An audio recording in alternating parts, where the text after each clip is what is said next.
Hi guys and welcome back to my channel. This is another Halloween video that you guys can do. This is a pin-up zombie makeup look. This is not my original idea. Bonnie Corbin did this originally and I just was so impressed with it that I wanted to go as this for Halloween. So I said I would practice it and I asked you guys if you wanted to see what I practiced and you did. And like I've said a million times before, I am not a professional at this and this whole look was actually my very first attempt at it. I want to do the pin-up makeup first. Doesn't matter what foundation you use or what base or anything, just go with whatever you're most comfortable with and whatever you use. Obviously this is not going to be the main look that we're going for. Then you just want to put your concealer under your eyes, set that, and then set your face makeup with whatever pressed powder you use.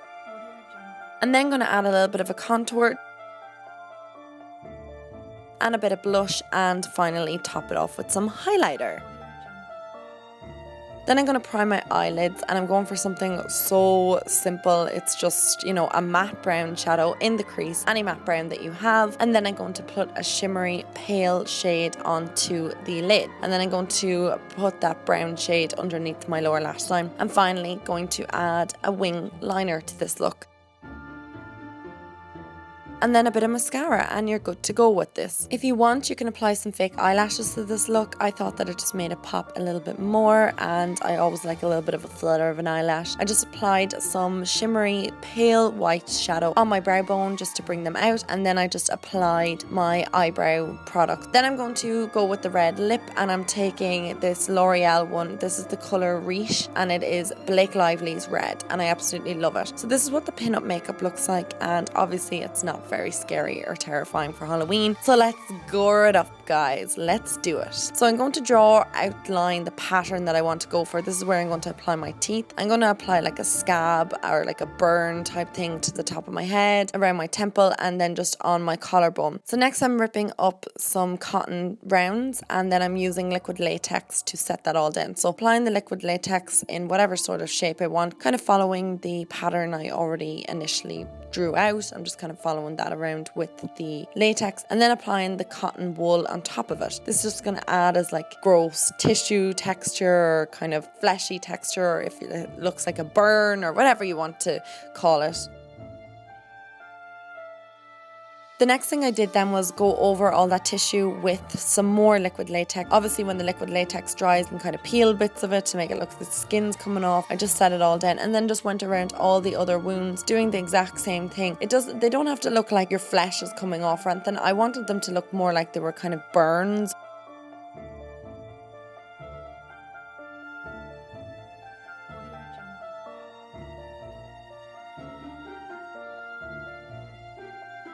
And then finally doing the one on my collarbone.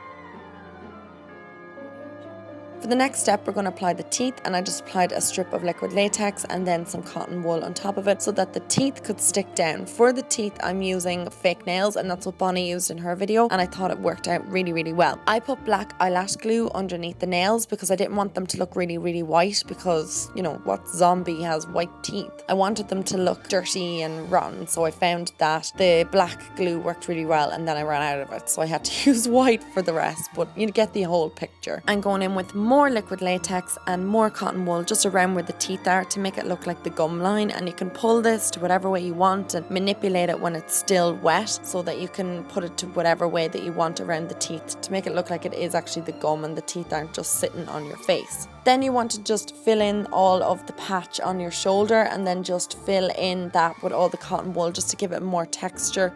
And then I am going in with some concealer all around the wounds to make them look like it was skin, and then peeling them back to make them look like the skin is coming off. I found that I used too big a chunks of tissue paper or cotton wool on the side of my face, and it kind of didn't look as well as the other wounds, but you know, this is my first attempt at it, and you know, I will be doing this for Halloween, so I'll have gotten a bit of practice in.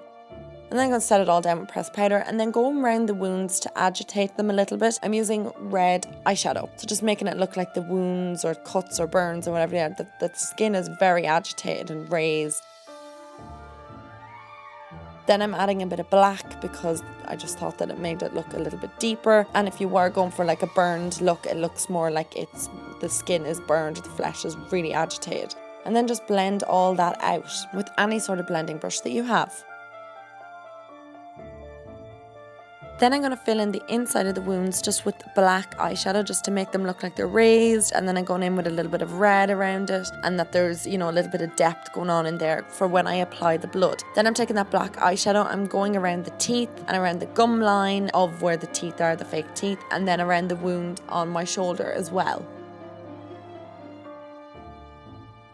Next, I'm going to fill it in with scab blood. Now, this scab blood was on its last legs. I have since gotten much better scab blood, and I think this scab blood kind of not ruined the whole look, but it just didn't give it as good a look as it would if I have the other scab blood that I got from Ben Nye. This was just a really cheap one from eBay. So if you are big into special effects makeup, it is worth it to invest in the bigger, better brands of special effects makeup like Ben Nye and Kryolan and all those kind of brands. Going around the teeth and going around the gum area and around all the wounds just to fill it in with this scab blood. Scab blood dries like this so it doesn't move. And then I took a cotton round and kind of brushed the blood away to make it look like there was blood coming out of the wound, that there was cuts and grazes and scabs and all sorts. So it made it look like there was a bit more texture, that my skin was actually rotting, and that there was blood exposed from all over the place. And then I just kind of put more blood splatter on my face, my neck, and then added a bit of black again because I thought it added to the effect. And that is the completed look, guys. So this was the first time that I ever attempted this look, and I'm definitely wearing this out for Halloween. I thought it was so fun. I'm just going to have